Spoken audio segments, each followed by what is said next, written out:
ये कहानी शुरू होती है अवतार मूवी के पार्ट फर्स्ट की, जहां जंग के बाद से यहां पर जैक सूरी ने पंडोरा के सभी एलियन यानी कि नावी लोगों के साथ मिलकर इन सबको युद्ध में हरा दिया और उन्हें पंडोरा को छोड़कर चले जाने पर मजबूर किया। केवी मूवी एक्सप्लेन में आपका स्वागत है। थे जिनको कि नावी लोगों की तरफ से उन्हें अपने साथ ही पंडोरा में रहने दिया। अब धीरे धीरे समय बिता गया। जैक और नेत्री के 3 बच्चे हुए। पहले बेटे का नाम नातेयम, दूसरे बेटे का नाम लोआक और तीसरे बेटे का नाम तू रखा। इसके साथ ही जैक अपनी दोस्त डॉक्टर ग्रीस, जो कि मर चुकी थी, उसके अवतार से पैदा हुई एक बच्ची भी मिली, जिसे उसने अपनी बेटी के रूप में स्वीकार किया और उसका नाम किरी रखा है। इसके अलावा उसने एक और बच्चे को गोद लिया, जो छोटा होने की वजह से स्लीपिंग चैम्बर में नहीं आ पाया था, जिससे वह उसी प्लेनेट पर रह गया था। दरअसल वह कर्नल का बेटा था, जिसे नेक ने मार डाला था। उन्होंने उसका नाम स्पाइडर रखा। वह इंसानी बच्चा जैक के साथ ही रहकर बड़ा होने लगा और उन्हें अपना परिवार मानने लगा। लेकिन नेत्री फिर भी उसे अपने परिवार का हिस्सा नहीं मानती थी। वह उसे बाकी बुरे इंसानों की तरह समझती थी। पंडोरा में भगवान एवा को अपना देवी मानते थे और एवा के प्रति अपना जीवन समर्पित करके खुशी खुशी रहते थे।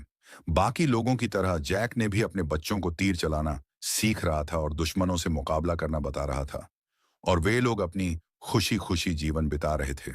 लेकिन कुछ सालों बाद जब एक रोज देखा कि आसमान में एक बहुत बड़ा तारा चमक रहा है, कुछ देर बाद पता चलता है कि वह कोई चीज नहीं बल्कि एक स्पेसशिप है, जिसका बस एक मतलब था कि इंसान फिर एक बार से उन पर अटैक करने आ चुके हैं।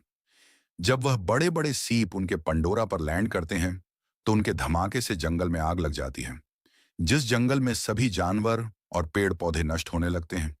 तभी हम देखते हैं कि स्पेसशिप से बड़े बड़े रोबोट बाहर निकलते हैं, जो कि पहले के मुकाबले कई गुना ज्यादा एडवांस और खतरनाक है, जो कि इंसान की हार को देखते हुए इस बार पूरी तैयारी के साथ आए हुए थे।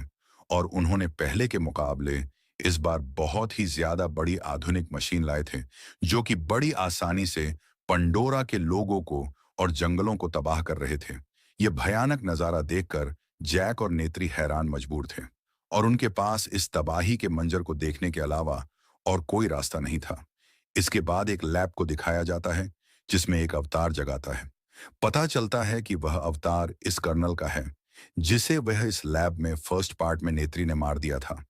लेकिन कर्नल के मरने से पहले ही वैज्ञानिकों ने उसकी सारी मेमोरी और डीएनए को हाईटेक डिवाइस की में स्टोर कर लिया था, और कर्नल के मरने के बाद उन्होंने उसका अवतार बनाकर सारी यादों को डाल दिया और उसका क्लोन बना दिया।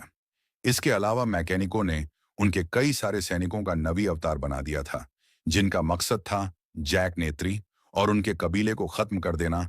अपना मकसद पूरा करना है और सीन शिफ्ट होता है, और हम दूसरी तरफ देखते हैं जैक और उसके साथियों को दिखाया जाता है, जिन्होंने इंसानों के हथियार से भरे ट्रेन पर हमला कर दिया है, और वह सब उस ट्रेन से भरे हथियार को लूट रहे हैं। इसी दौरान हम जैक के दोनों बेटों के देखते हैं कि अब काफी बड़े हो चुके हैं। उन्हें दुश्मनों पर नजर रखने का काम दिया गया है, लेकिन वह लोग भी अपना काम छोड़कर हथियार लूटने में लगे थे। लेकिन तभी एक हवाई जहाज के हमले से जैक का बड़ा बेटा घायल हो जाता है, लेकिन लाइकली उसे कोई चोट नहीं आती है। जब उसे उठाकर अपने घर ले आता है, जहां पर हम देखते हैं सभी नावी के लोग गुफाओं के बीच जाकर रहते हैं, जो कि इंसानों ने उनके घर उजाड़ दिया था। इसके बाद देखते हैं कर्नल और उसके साथी पंडोरा पर एक बेस पर पहुंचते हैं, और वहां के जनरल उसे बताते